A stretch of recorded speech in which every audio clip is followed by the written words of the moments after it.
A huge protest is taking place in Egypt's Tahrir Square. They're marching in support of a new law banning Mubarak-era officials from running for office. Let's get more details from Al Jazeera's Sherine Tadros, who is in Cairo for us. Sherine, so the law's been passed by Parliament, but yet to be passed by the military. Is that likely to happen? Well, they have 30 days in which to consider this law. They could send it back to Parliament after that with amendments.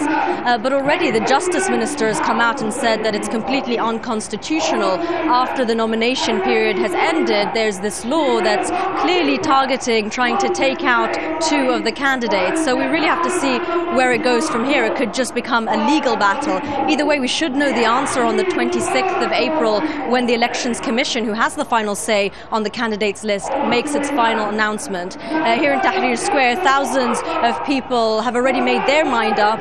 They don't want to see Omar Suleiman or Ahmed Shafiq, two men appointed by the former president Hosni Mubarak in the last days of his ouster. And they don't want to see them run for president. They don't want to see them in office. And in fact, the main message here is that a feeling really that the revolution isn't over yet. And the fact that the main aim of the revolution, the main aim of the uprising last year was to get rid of the former remnants of the old regime, and it seems that they're coming back into political life. But I have to say that the turnout, although you can see a lot of people there, thousands behind me, isn't as big as we were expecting, given the fact that the Muslim Brotherhood, which called for this rally, usually has a lot of street power when it comes to calling for these kinds of protests. So it shows you how divisive the whole issue is. A lot of people do support Omar Suleiman, and also many people saying, well, this is what democracy is. Let them run and let them fail. Sherine, tell us a bit more, if you could, about Mubarak's former vice president, the former spy chief under the Mubarak regime, Omar Suleiman. How closely linked is he to the military leadership?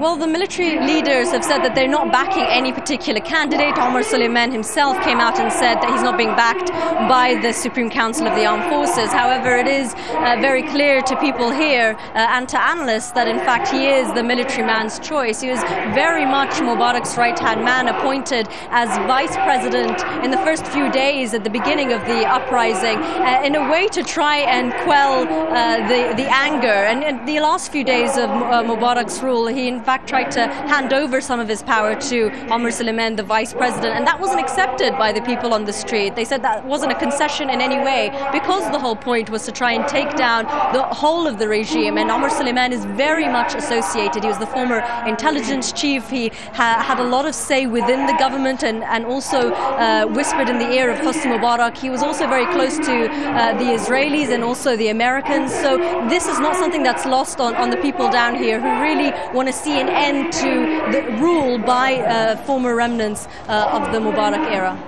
Right, Sherine, thank you as ever. Sherine Tadros, live for us in Cairo.